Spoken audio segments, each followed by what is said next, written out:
Okay, here we go. Psalms 29. Ascribe to the Lord, you heavenly beings. Ascribe to the Lord glory and strength. Ascribe to the Lord the glory due to his name. Worship the Lord in the splendor of his holiness. The voice of the Lord is over the waters. The God of the glory thunders. The Lord thunders over mighty waters. The voice of the Lord is powerful. The voice of the Lord is majestic. The voice of the Lord breaks the cedars and breaks the pieces of the cedars of Laban. He makes his Laban leap like a calf, Sirion like a young wild ox. The voice of the Lord strikes with flashes of lightning.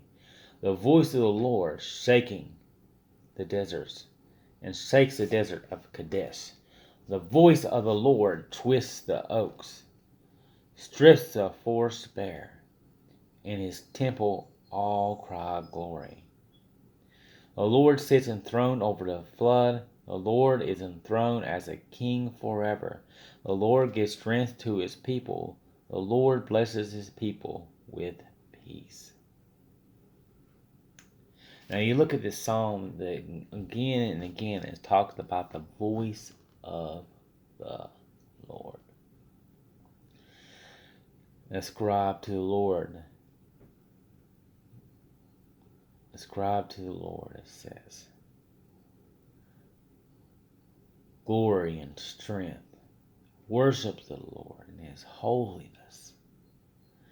The voice of the Lord has great power and authority.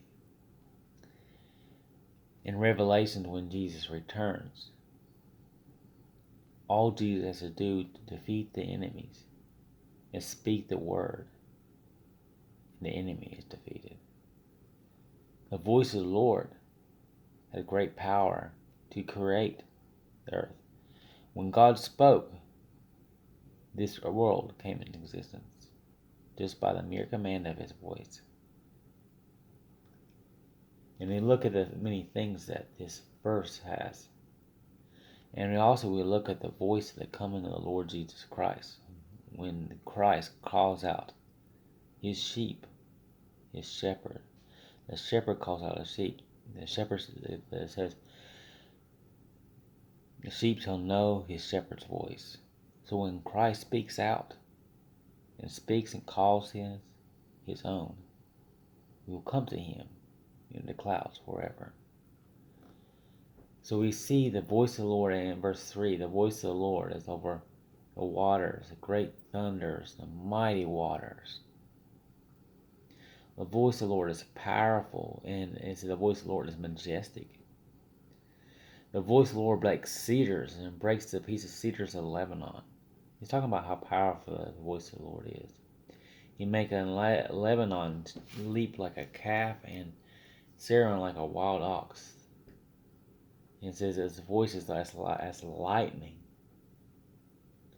In his comparison of how great the voice of the Lord is.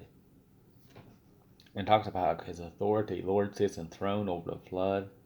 The Lord's throne is king forever. That means he is king over all things. The Lord is strength to his people and blesses his people with peace.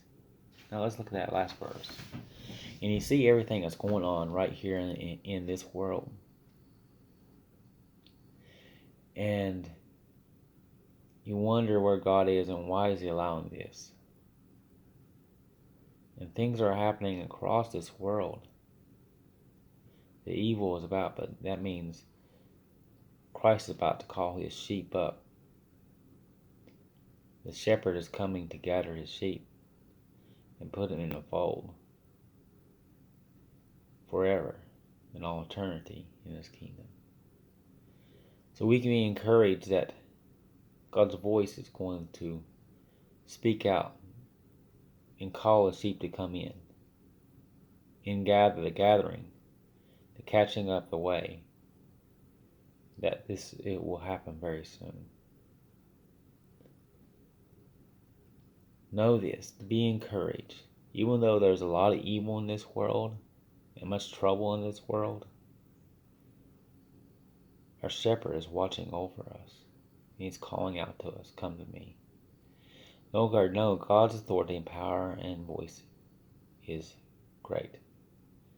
And never forget who is authority over us. Well, this is I hope to be a blessing to you and be encouraged. Seeing that you see the blessing of God, and knowing the voice and the power of God's authority,